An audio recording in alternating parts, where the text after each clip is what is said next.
Heath, you were talking about a sketch last week that you wanted to know more about. By last week, I think you mean last month, and correct. I wanted to bring up one of our old abandoned projects, and Nick, I think, claims to have found the source material, if that's true. Well, not exactly the source material, because I don't have your script or anything, but I have the script based on exactly what you talked about. I better goddamn find that script. It was pretty funny, to my recollection. Watch me find it, and it sucks. The idea is funny. I will say that. Yeah, okay, so this fucking vampire thing, it's like it was just going to be like a mockumentary style, and it was going to be like the last living vampire, or I don't know if he was the last one, but there was a living vampire in like the neighborhood that they're checking out. It would just be like a random suburb or urban kind of place. And like the whole idea was that, the reason that Dracula dresses in like a cape and like a cravat and all that fancy like Bavarian evening dress is because he's supposed to be from Central or Eastern Europe 150 years ago, and that was just normal street clothes back then. The whole idea is that a vampire is supposed to blend in with people. Whole street full of Draculas. Yeah. So this vampire in the modern age would just be dressed like a shithead with like a hoodie and sandals and stuff like that, and they would just follow him around and just try to like get an idea of what his normal life was like.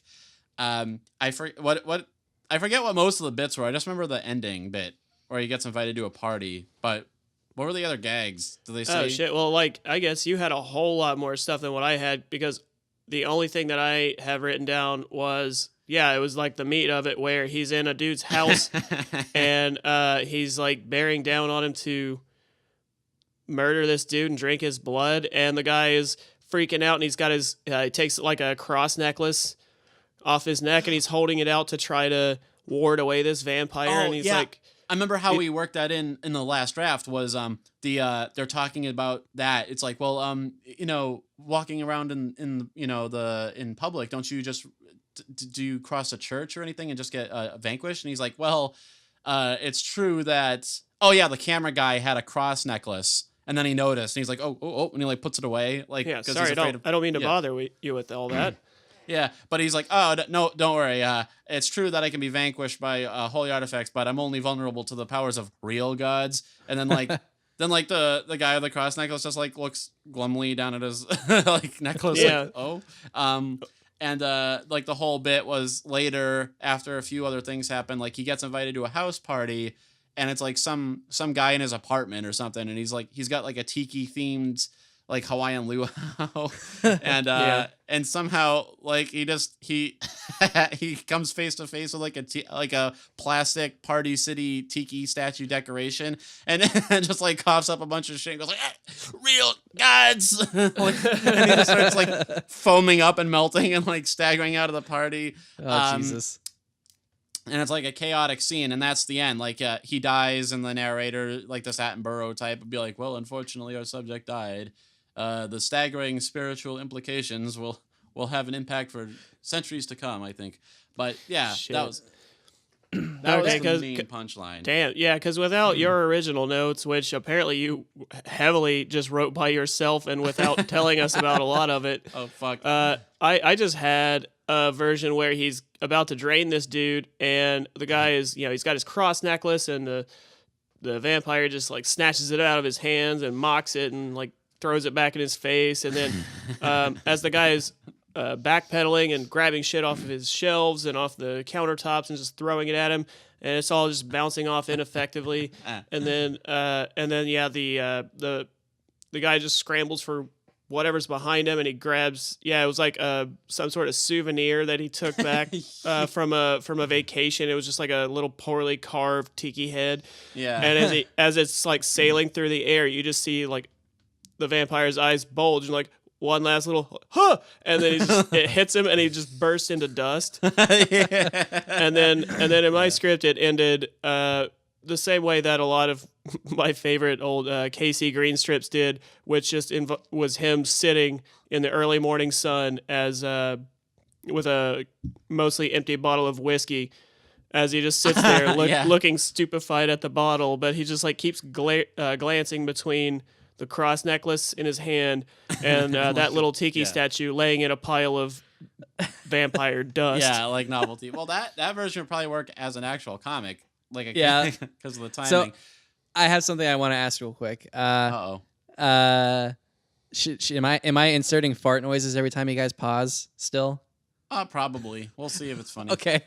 And then the other thing was maybe we can expand into other sound effects too. Who knows? You know, it's funny because like we have a couple of different script ideas that are based off of like challenging the concept of what is like God may or may not be real, and if they are real, it's probably nothing like we thought. Like Nick and I had like a script idea where I think it was mostly me, where it's basically like these two scientists are trying to like create some sort of evil thing, and then they accidentally mathematically prove that God is real, and then I think when you were originally writing the script or coming up with the idea, you said they were trying to weaponize SIDS. Yeah, that was that was my go-to. Like they were trying to weaponize. I'm glad I'm not SIDS. in this goddamn conversation. I'm glad in fact, I can't be here for this.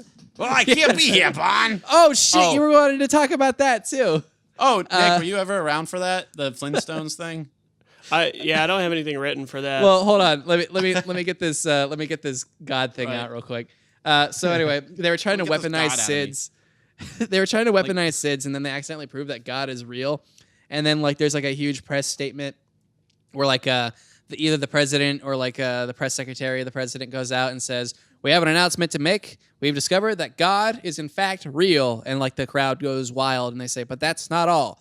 God is a woman." And then like half the crowd's like, yeah, okay, sure, whatever, awesome.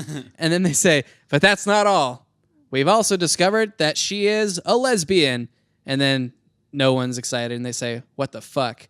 And then it like cuts back to those two scientists and they're like, "So now that we've proven God is real, you want to try to do any more evil science?" And it's like, "Nah, man, it doesn't really seem like it's worth it anymore now that we've, proven God." And then they say, "Yeah, hey, by the way, which God did it turn out to be?" And they say, "Oh yeah, Wiccan." And then like it just shows like a woman like dancing around a fire, and that was going to be the end of it. I would have certainly tried to go for a Kali reference. I gotta brook any god that has a necklace of human arms. Kali is the only real god, not even the rest in the fucking pantheon. Yeah, Hindu accidentally got it right at that one point and nowhere else. Right. Nowhere else. Oh, that would be funny too. But that was basically it. And then like that thing we segued into, like I don't know why, but we were just pretending to be the Flintstones one day. Body. That's what happens when your life is a lie. Well, we have a friend who who sounds, whenever we make fun of him, like was like, "Hey fucking and then sometimes it just goes like, "Hey Fred." yeah. Yeah, it sounds like pretty Barney spot on. And so that led us to just spending an afternoon pretending to be Fred Flintstone, and we just improv this whole scene of Fred bragging. This was after Otacon, dude. This is when I was dropping you off at the airport, and you and Dana really? was sitting in the back seat, and we were going to Chili's, and then we were in Chili's laughing like maniacs. Whoa! We don't want to reveal the full extent of our failure. We don't want to. I thought it was good enough cut to it say off at Chili's. We spent a day pretending to be Fred Flintstone. We don't need to say we spent the day pretending to be Fred Flintstone at fucking Chili's. That's like we've already talked about it enough on Mom, Can I Have Another $1? They know that we go to Chili's when we are making other poor decisions. A tesseract of poor decisions ever slashing forward. We were in there. I never let my island let Wilma tell me what to do. Oh yeah, Fred is basically mocking Barney for being cucked, a term we didn't have at the time. It was years ago. Well, we still had the term cuckolded, but it doesn't mean what you're making it out to It doesn't mean the same me. thing anymore. So like Barney gets henpecked by his wife, and Fred's giving him shit for it. It's like, gee, Bon, I'd never let Wilma talk to me in that tone of voice. Why, if she ever gave me that kind of, it better be bang, zoom, right to the rock moon or whatever. Yeah, like moon, caveman moon somehow. Like, rock, a big rock in the sky. And then he's like, oh, you really think so far? Yeah, for sure, Bond. And then Betty comes back and says something more innocuous. And it's like, Betty, I'm sick of not being respected. I'm the man of the house. Bop! And he like his caveman. Oh, Jesus Christ, Bonnie, you actually fucking hit her. God damn, Bonnie, you hit her really hard. Red's horrified. Yeah, he's like, oh my God, Bonnie, you really hit her. Oh my God, you knocked her out cold. Jesus, I think she might be dead. Oh, but Fred, you told me to. You said you threw it to Wilma. That was just a bunch of big talk, Bond. I never lay a finger on Wilma. I specifically remember you kept saying, like, geez, Bond, she ain't moving. Holy hell, Bond, she ain't moving no more. He's like, I never saw any of this. I wasn't here for this. I can't be here for this. He starts getting ready to leave. I got you. Barney's I got like, you 2 plane tickets. No, not yet. Barney's like, oh, well, Freddie, you gotta help me with this. What are we gonna do? What do you mean, we? There ain't no we in this little situation. He's like, oh, Fred, you're in as deep as I am. He's like, well, if you're thinking of trying to cave my head in to keep me quiet, just remember, Bond, the walls have eyes. And then, like, there's one of those shots, the shots of, like, the camera zooming in while it backs away, you know what I mean? Like, on Barney, and he realizes that all of the appliances in his home are sentient animals. Oh, yeah. Fred, let's get our story straight. She fell on a doorknob. A bunch of snap zooms on, like, the vacuum cleaner and the toaster and the shower mammoth, and they're all just, like, just wide eyes in dark corners. There's been like just dead silence the whole time. It's like, I was like, oh, Fred, we gotta get our story straight. Yeah, we saw it. She fell into a doorknob, right? And then the doorknob's like a little turtle tied to the wall, and he's like, oh, don't you try to drag me into this. He's right, Bond. You might be able to keep me quiet, but you're not gonna keep all of your furniture from talking. And then he just leaves. Goodbye, Bond. I was never here. oh God, what am I gonna do? And then I'm too pretty to go to jail, Fred. And then so eventually Betty does come out of it. She's just a little delirious, doesn't remember the beating, doesn't remember the throttling itself. And Barney's like trying to smooth it over. It's like, oh gee, Betty, you fell. You just had a bit of a shock there. Oh, and, no, she woke up. She says, oh geez, what happened, Bond? He's like, you just you fell. You had a slip. And then, geez, Betty, you ought to be more careful in the kitchen. And then Fred barges through the door. He's like, all right, Bond, I got you 2 tickets to Pangea. Of course, there's only one continent, and it's Pangea, so you'll eventually be caught anyway, but this will at least buy you some. He's like, oh, Fred, Betty's here, and she's just fine. Oh, all right, what the hell? I mean, oh, good. I'm just, I'll be seeing myself out. I hope you feel better, Betty. And, I don't know if there was an ending. I think we didn't really plot this out as a thing to be produced. We're just being unforgivable monsters. In Flintstones form. Well, I mean, that's kind of like a testament to just about everything that we ever make. You have a great beginning, amazing midsection, ending just disappoints you. Kind of like sex with any of us, I guess. It's like the best way. How would you know? You haven't had sex with any of us, buddy. Never. I have higher standards than that. I'm not gonna. I do have a semi-serious question though. Why the hell are those chewable vitamin tablets shaped like the Flintstones? I don't know, but did you know that you can actually overdose on them? Yeah. I guess that's easier than you would think. That's really stupid. That's got to be the stupidest death by far.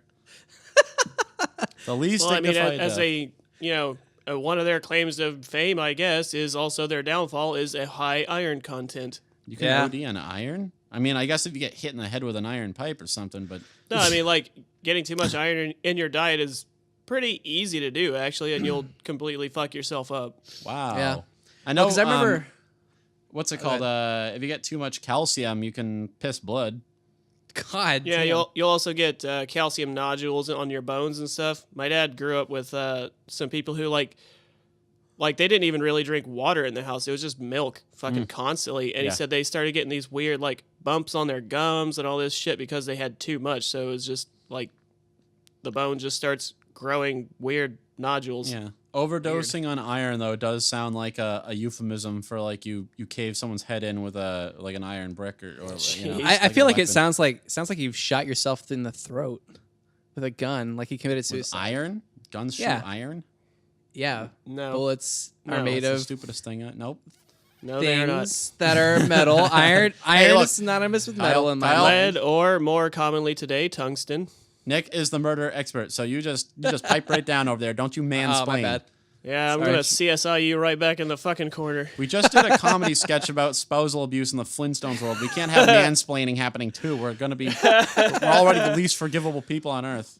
Yeah, we already. I was gonna say hit on, but you know, I want to avoid any more striking metaphors, especially in regards to spousal abuse.